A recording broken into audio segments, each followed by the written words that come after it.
now on the trade war, the U.S. has officially designated China as a currency manipulator, something we predicted yesterday here on the show. Now, to go further in depth, we're joined by Steve Gill, former official in the U.S. Trade Representative's office. Steve, thank you for joining us. Thanks, Scotty. Okay, so was this a surprise to you? This was something that President Trump had been saying or even threatening for a while now. So was it a surprise that the White House officially took those steps? And what evidence does the White House have for saying that China has been manipulating their currency? Well, President Trump has been threatening or indicating he might do this for quite some time. The timing is in response to the Chinese, coming back very aggressively in response to the president announcing that come September 1st, there were going to be additional tariffs imposed because of the Chinese refusal to make any progress in the trade negotiations, refusal to buy the soybeans and other agricultural products they had promised. So when the Chinese slapped back, it's not surprising that President Trump would slap back even harder. Now, some people are arguing that this whole manipulation of currency deal is a little bit late, that the president has had a strong case in the past when the surplus that the Chinese were enjoying was much higher. There's usually a less of an argument when there isn't a big trade surplus, and some are arguing that that means that the president really doesn't have the authority to do this. But I think in this case, it's in response to what will happen in the market. By lowering the value of their currency, it will make it easier for them to engage in more trade and will bump that surplus that had been reduced over time to a higher level. So it may be a more proactive response by President Trump than a reactive response. But that being said, you said it's proactive. We're going on a year now, Steve, of this trade war officially going on between the United States and China, even though some might say there's been a war for a long time. So even if true, if China is doing this, was this a smart move at this time for the U.S. considering the trade war? And does it kind of show that the Trump administration does not really want a deal with China in the near future?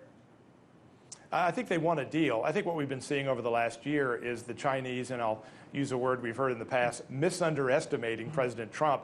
They thought that he would just be like other previous presidents that ultimately would strike a deal when it meant trading agricultural products, maybe getting a little bit of an advantage in the services industry. But the big stumbling blocks to a deal, which are China's theft of intellectual property, they're forcing U.S. companies to share intellectual property in order to have access to the market, the currency manipulation that has occurred in the past, and even other issues where China is not acting as a major player on the world arena by the same rules that everybody else. I think they assumed that he would just cut a deal to get a deal. And again, they misinterpreted that President Trump is willing to go to the mat to get the right deal, even if that means it doesn't happen right now. Well, there's a lot of misinterpretations around the world right now that this administration's having to deal with.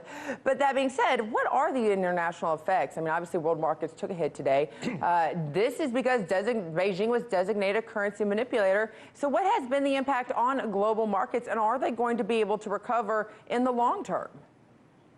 I think we may be looking at a long fight. I mean, we may be seeing trench warfare for a while because the Chinese are firming their position. The U.S. clearly is as well. The Chinese economy is being hurt and has been hurt. You're seeing massive capital outflow.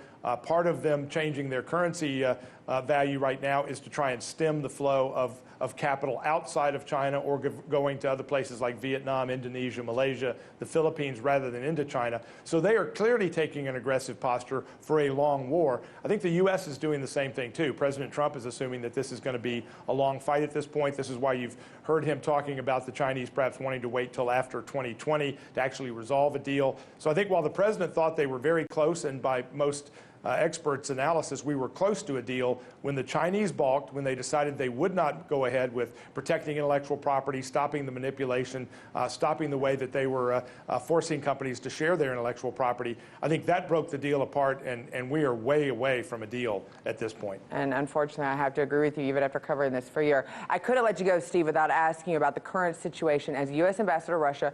John Huntsman is stepping down. This is just after, now it's being reported a week ago, they were saying a new delegation from the U.S. was possibly going to be traveling to Russia. You've worked both privately and in public life with Russia, as well as with current ambassadors for this administration.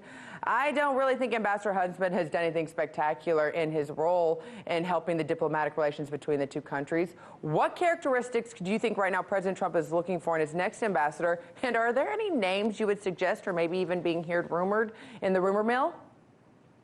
I'd say, first of all, that I think Ambassador Huntsman had a very difficult job. The relations with with Russia have been exacerbated by the relationship between the U.S. and Russia right now, by Trump having to avoid looking to be too collegial with Putin and at the same time not wanting to be too adversarial. I mean, just last week when the president called and offered to help with the massive Siberian wildfires, he was criticized by some in the U.S. for kind of stretching out a hand of help that usually would be embraced. Now, as to who might replace Ambassador Huntsman, this is a guy that's been an ambassador to Singapore, been an ambassador to China, and now has served in Russia. He knows how to do the job. It may have just been an impossible task, and whoever will step up next, I think, has to meet a couple of qualifications. They have to be close enough to the president that the perception will be that they speak for the president, at the same time not seem so close that you have all the allegations of collusion and insider trading, perhaps, between the administration and Putin. But I think most importantly, you have to have somebody who's tough and somebody who can get through the confirmation process. So I would be looking at members of the U.S. Senate that might move into an ambassador position, usually probably from a state where Republicans could easily get a replacement of a Republican side into that place. But I think getting confirmation is going to be a critical issue. So I'd look to former governors or perhaps members of the U.S. Senate. And Steve, as we've seen in the past few weeks, it's not only getting to the confirmation process, it's getting through the scrutiny of the media, which I guess in that case, I guess the media is doing their job for once. Thank you so much for joining us, Steve. Thanks, Scotty. We'll talk again. Now to Venezuela.